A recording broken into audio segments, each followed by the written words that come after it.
إلى الله بإذنه وسراجا منيرا وبشر المؤمنين بأن لهم من الله فضلا كبيرا ولا تطع الكافرين والمنافقين ودع أذاهم وتوكل على الله وكفى بالله وكيلا. اے نبی جی، بے شک ہم نے بھیجا آپ کو گواہی دینے والا، خوشخبری دینے والا، ڈرانے والا بنا کر اور بلانے والا اللہ کی طرف اس کے حکم سے، اور روشن چراغ بنا کر دیا. اور خوشخبری دیجیے مومنین کو، ان کے لیے اللہ کی جانب سے بہت بڑا فضل ہے.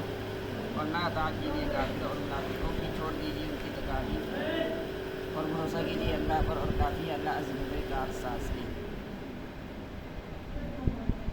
ان آیات کی تفسیر میں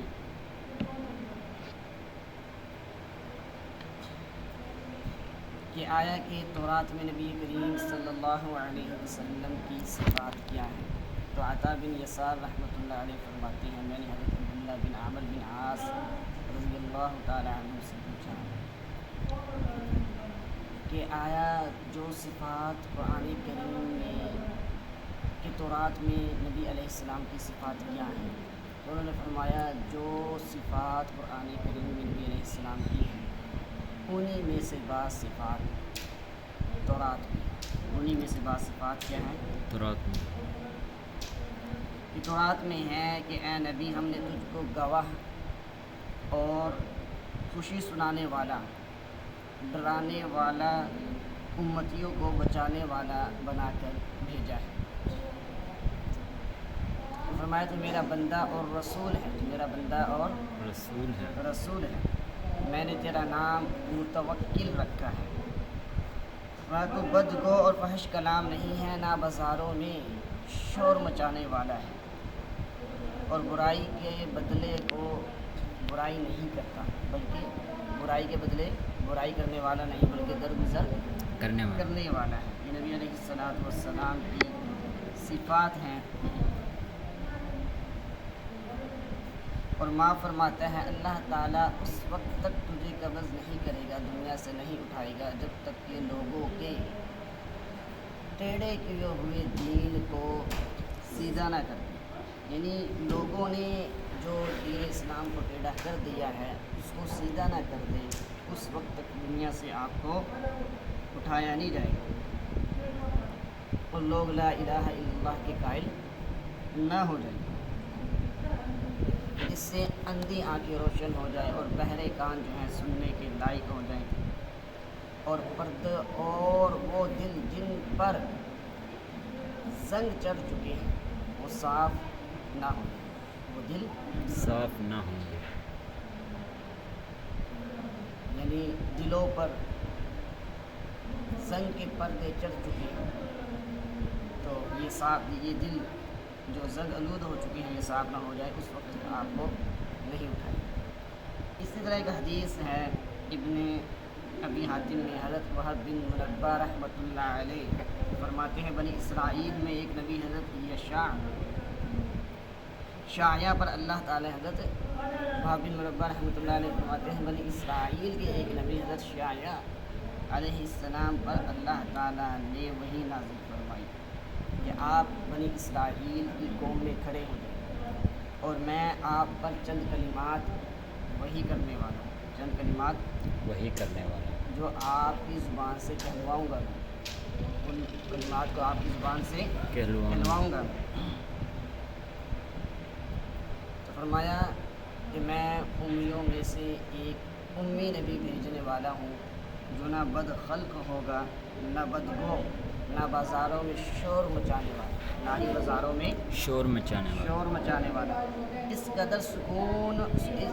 سکون اور امن کا حامل ہے وہ نبی، اس قدر سکون اور امن کا حامل ہے کہ اگر چراغ کے پاس سے گزر جائے تو وہ نہ بجھے، اگر چراغ کے پاس سے گزر جائے تو وہ نہ بجھے، اور اگر بانسوں پر بھی چلے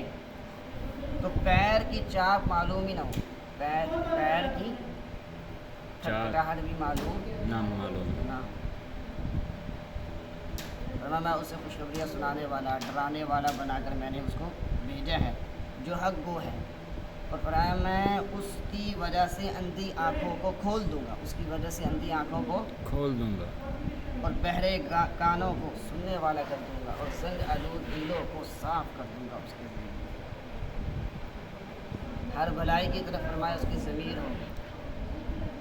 حکمت اس کی گویائی ہے، صدق و وفا اس کی عادت ہے، صدق و وفا اس کی عادت ہے، یعنی سچ بولنا اور وفا کرنا،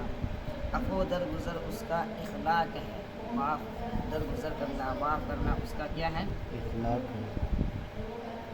اور فرمایا حق اس کی شریعت ہوگی، اس کی شریعت کیا ہے؟ حق، عدل اس کی سیرت ہو، یعنی عدل و انصاف اس کی سیرت، عادت اس کی سیرت، فرمایا ہدایت اس کی امام ہوگی، اسلام اس کا دین ہوگا، ہدایت اس کی امام ہوگی، اسلام اس کا، دین ہوگا، اور احمد اس کا نام ہوگا، احمد اس کا نام ہوگا، فرمایا گمراہوں کو میں اس کی وجہ سے ہدایت دوں گا، گمراہ لوگوں کو اس کی وجہ سے، ہدایت دوں گا، اور مختلف متضاد دلوں کو متفق اور متحد کر دوں گا، یعنی جو مختلف اور متضاد دل ہوں گے آپس میں لڑنے جھگڑنے والے، ان کو متفق اور متحد کر دوں کر دوں گا۔ پھر صحابہ رضی اللہ تعالیٰ عنہ اجمعین میں کس قدر کہ انصار اور مہاجرین کا بھی آپس میں کیا بھائی چارہ کروا دیا ہے، وہ بھی آپس میں متفق اور متحد ہوں گے، یہاں تک کہ اپنی بیویوں کو طلاق دینے پر تیار ہو گئے کہ اگر تم چاہو میری 2 بیویاں ہیں، ایک بیوی کو طلاق دے کر میں آپ نکاح میں، تو متضاد اور مختلف جو دل تھے فرمایا ان کو بھی متحد اور اس کے ذریعے جو ہے متفق کر دوں گا۔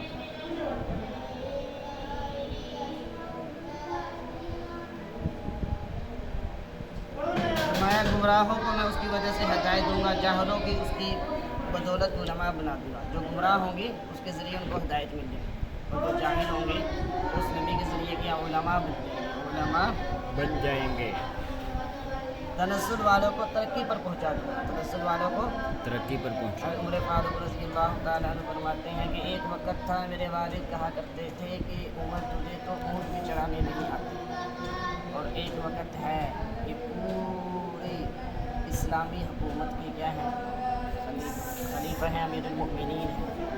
امیر المؤمنین ہیں، تنزل والوں کو ترقی پر پہنچا دوں گا، اور ان کو مشہور و معروف کر دوں گا، ان کو مشہور و معروف کر دوں گا، اور فرمایا جن کی جداگانہ خواہشیں ہوں گی ان کو یکسو کر دوں گا، ان کو یکسو کر دوں گا،